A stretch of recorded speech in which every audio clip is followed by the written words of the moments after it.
Hello students, आज जो हम आपको वीडियो दे रहे हैं जो कि बहुत ही इम्पोर्टेंट है। जनरली जो क्वेश्चन पोटेंशियोमीटर से बेस्ड आता है इसमें कि ये जो पोटेंशियोमीटर वायर होता है उसका भी रेजिस्टेंस दिया होता है। तो फिर उस केस में आपसे कहा जाता है कि जो सेल हमारा E2 है इसके लिए अगर नल पॉइंट दे रखा गया है उसका विद्युत वाहक बल क्या होगा। क्वेश्चन जैसे ये दिया हुआ है कि AB एक पोटेंशियोमीटर वायर है, विभवमापी का तार, इसकी लंबाई कितनी है 100 सेंटीमीटर है और इस तार का जो प्रतिरोध है वो कितना है 10 ओम है।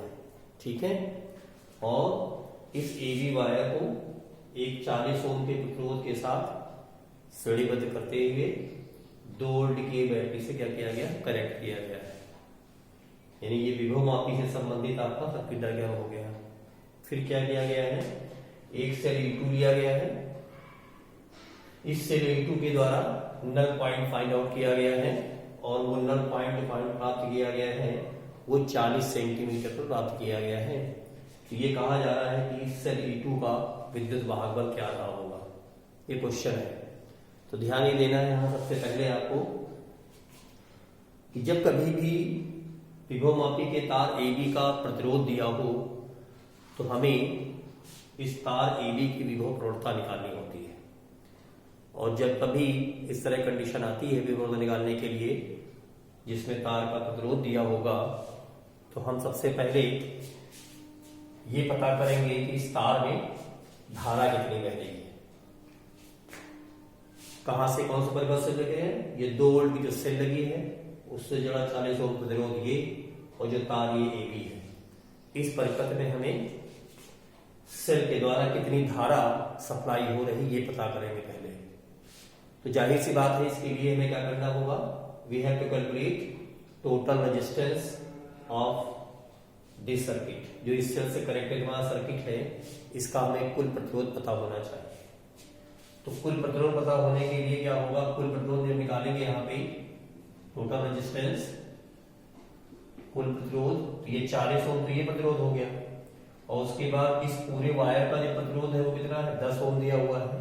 इसका मतलब इसका जो कुल प्रतिरोध तुम्हारा होगा 40 तो ये हो गया और 10 ओम का ये हो गया, तो आपका आ जाएगा 50 ओम।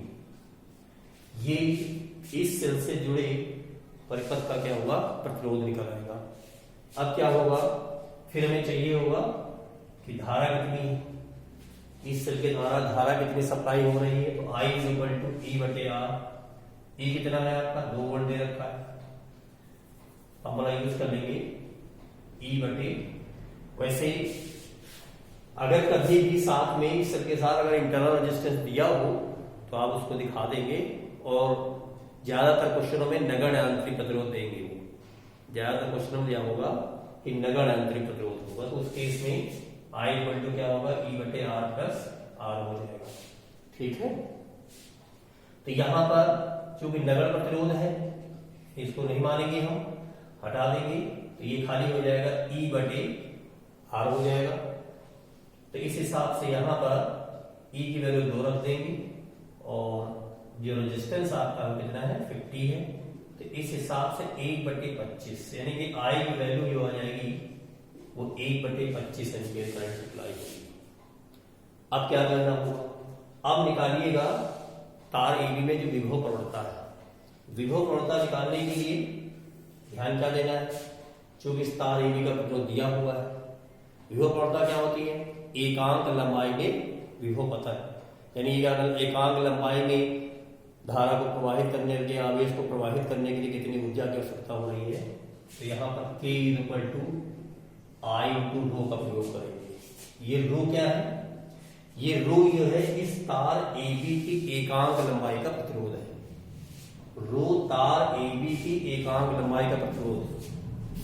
तो यहाँ पे जो 100 सेंटीमीटर लंबा तार है इसका प्रतिरोध तुम्हारा 10 ओम दे रखा है। तो एकांक लंबाई मतलब 1 सेंटीमीटर लंबाई का कितना हो जाएगा 10/100 हो जाएगा, यानी कि 1/10 ओम पर सेंटीमीटर।